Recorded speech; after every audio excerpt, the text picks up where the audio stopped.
Hey guys, what's going on? It's Cody. Well, there are rumors that the Utah mask mandate is set to expire on April 10th. This is going to be big news for Utah to continue reopening as vaccines roll out, and as we move into summer, we're going to see some big changes with this. We're going to talk about that. We're going to talk about the weather that we're seeing here in Utah, and we're going to talk about what's happening here in the local real estate market. So with all that being said, let's just jump right into it.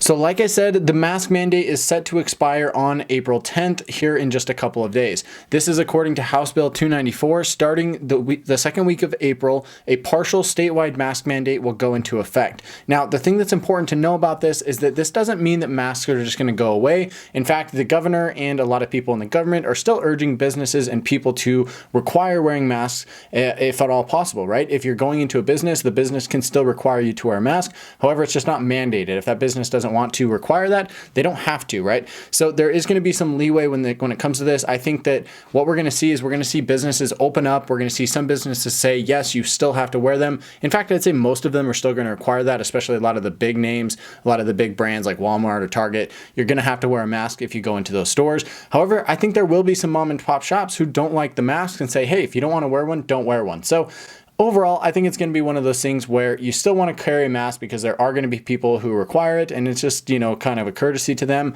And there's going to be other people where, if you choose not, or other businesses, I should say, where if you choose not to wear a mask, you're going to be just fine because that business says, hey, we don't require that. So something that's going to be important here is just seeing how things change with this April 10th mask mandate. We are seeing cases drop, although there has been, I think, a little spike recently, but we are seeing cases drop as vaccines continue to roll out. I think the economy is going to continue to open back up. With that said, I think that as we move into the summer months, we're going to see a big, we're going to see the economy open up even more than it already has. Now, I've had a lot of questions about like, hey, what's going on with Utah? How is everybody, acting? Well, to be honest, it's basically just business as normal, with the exception of wearing masks. You have to wear a mask when you go into a store, if you're going shopping, or if you're going into a restaurant, you're supposed to wear it until you get to your table. And then if you're moving around the store, you're supposed to wear it there as well. So other than that, everything is basically back open just like it was, a year ago, 2 years ago. So we're not seeing a lot of shutdowns. We're not seeing crazy hours anymore. We're still seeing a lot of businesses open for their full, 7 days a week or whatever, their normal hours. So we haven't seen a lot of change that way. I think a lot of things have opened back up as the, as time has gone on. And I think that will only continue to happen as we go through this mask mandate expiration here on April 10th. As vaccines continue to roll out and as cases drop, I think that we should expect to keep seeing less and less masks being worn around the Salt Lake City, Utah area. Now, before we talk about these other things, I do want to say, hey, if you're thinking about moving here, make sure to get in touch with me. I absolutely love it when you guys reach out. Call me, text me, or email me anytime. My information's here on the screen. You can get a hold of me anytime. Usually an email is best because I am super busy right now with a lot of people just like yourself coming into town looking at purchasing real estate here along the Wasatch Front. So usually an email is best so we can get introduced and then set up a time to actually talk and then actually set up a time to coordinate your potential move here to Salt Lake City. So reach out to me. I absolutely love it when you do. I've had people from all across the world reach out, and I cannot wait to hear from you as well. Now, with that said, let's talk a little bit about the weather that we're seeing here along the Wasatch Front. Well, today it was a little bit rainy, a little bit snowy this morning, and it was a little bit dreary. Sometimes we get these April days where there'll be some rain or maybe even some snow if it's really cold during these spring months. And, it's just one of those things we have to face. But luckily, these usually only last for about a half a day. As of the time of this recording, I'm recording this in the afternoon. This is, it's actually gotten really sunny outside. All the water that was on the ground is washed away or dried up. So it's really gotten nice out there. We're going to see temperatures in the 40s, 50s, and 60s throughout the rest of the week. And I think this is going to be the weather that we'll mostly see for the rest of April. Typically, it's in like the 50s and 60s. As we go into May, it's usually 60s to 70, maybe up to 80 if it's really warm. And then as we go into June, into the summer months, it's going to be 85, 90, 95 plus as we go into those summer months, as kids are getting out of school and as people are getting out more and more, going out to do, outdoor summer activities. So we will see the temperature increase. Luckily, the heat here is a very dry heat, so it's very manageable. It's not like that humid heat where you walk out and you feel like you just took a shower. No, this is dry heat where you can actually manage it. If you're standing in the shade, it actually can feel pretty cool, and it's pretty easy to get by, especially if you're doing outdoor activities like hiking, climbing, golfing, anything like that. Very manageable to be in the sun and to be in the heat. And the other thing that I should mention on that is that we do enjoy a lot of sunny days here in Utah.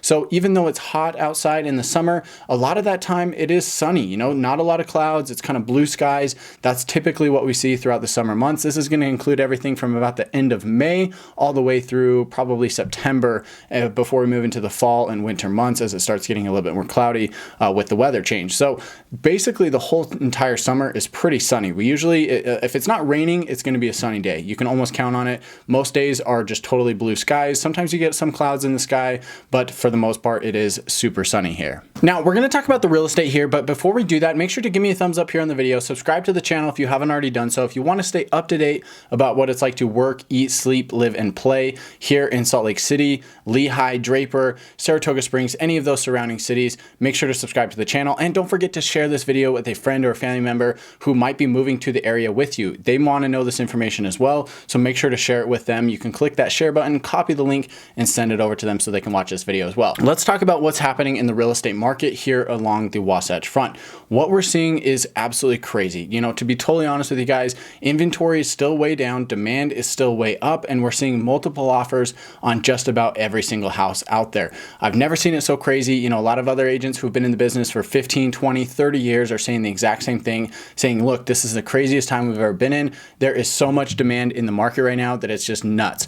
If you're listing a home, you're going to get multiple offers, especially in that under 600,000 price range. You're going to see multiple offers, and it can be hard to make a decision. We're facing a lot of people that I work with from the YouTube channel here are coming in to purchase the home, and so we're going up against those struggles where you're putting in a really high purchase price. 9 times out of 10, it's above the asking price. I'd say probably 9.9 times out of 10, it's above that asking price. And you're also doing big deposits and potentially waiving inspections, appraisals, or your financing contingencies. So basically what this means is that you're putting in a very good offer, you're potentially making your deposit non-refundable right up front, but you're still missing out on that house. This is something I've never seen before. It's just absolutely nuts. Even new construction is in the same place where you go in, you talk to a builder and say, hey, we want to build. And they say, okay, great. Well, we've got this lot, but we're going to put it out there and see who wants to bid on it. And you have to do multiple offers even on new construction. So it's pretty crazy out there. If you're looking in that 600,000 to $1 million price range, you're going to have a little bit less competition. I'm still seeing multiple offers because a lot of the people who are selling that $400,000, $500,000, $600,000 home are oftentimes moving up to that $700,000, $800,000, $900,000 home. And so those homes are seeing multiple offers as well. As you get over $1 million, as you go $1 million, $1.5 million, $2 million or above, it does get less common to see multiple offers just because you're dealing with a smaller subset of the overall market. So you shouldn't see as many offers in that price range. There still could be some competition, and there still may be a lack of inventory. The inventory is one thing that I've really been thinking a lot about because this is where the issue is. You've got a lot of demand, and you've got not enough inventory to meet that demand. So inventory has been way down because not a lot of people want to sell because of the virus that we've been going through. They don't want people in their house, right? Or they don't have somewhere to move. That's the other issue is the people who are in that $400,000 home can't find something at $700,000, so they're not able to move. That makes it extremely difficult for them because they have to make, they have to sell their home in order to find something new, but they can't really do that until something new comes available. So it's kind of this catch-22 back and forth of just not having enough inventory. The demand, the people coming into the state, the people who already live here, that demand is so high that the inventory just can't catch up. Now, I think that as we go into the summer months, as the vaccines continue to roll out, as cases continue to drop, I do think there will be a pent-up demand of people who want to move. So I think that will cause an influx of inventory over the next couple months. At least I'm hoping so, right? And I think that we'll see more inventory come to the market, which will hopefully relieve some of the stress that we're seeing right now. Like I said, we're seeing 4, 5, 6, 7% above the asking price for offers. We're seeing contingencies waived. We're seeing huge deposits. We're seeing closing in like 2 or 3 weeks, which is just crazy. Usually it takes about 4 to 5 weeks. The market's just kind of nuts right now. So we're seeing a lot of changes. I'm hoping that this will be alleviated as we go into the spring and into the summer months, which is when a lot of inventory hits the market. market. Right now we're sitting about 2,000 active listings. It kind of fluctuates around that number day to day as new listings come onto the market and as old ones go under contract or sell. As we go into summer, we should see that number hopefully come up to about 3,500 to 4,000 listings overall for the Wasatch Front MLS. I think that as far as prices go, we're going to see prices continue to climb. We did see a huge price jump up in the last couple of months just because inventory was so low that we saw so much demand really push those prices up. I think that growth curve that we're going to see is going to slow down. I think it's going to flatten a little bit. So prices will still go up. They're not going to go up as fast as they did over the winter, but I do expect them to continue climbing as we go into the spring and summer months.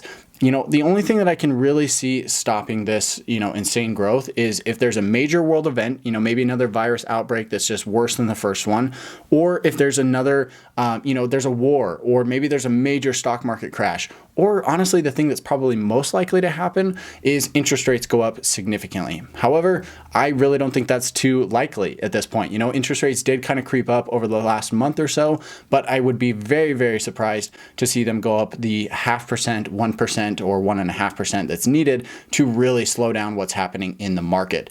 I just don't see that happening. So I do think prices will continue to climb here along the Wasatch Front. So just something to keep in mind if you're looking to purchase, it's probably better to get in now where you've gotten some certainty around what the interest rates are and what the prices are, because in my own opinion, I think there's a good chance that that price will be higher at some point in the future. So if you are thinking about buying real estate here and you're thinking about moving here, make sure to get in touch with me. My information again is here on the screen.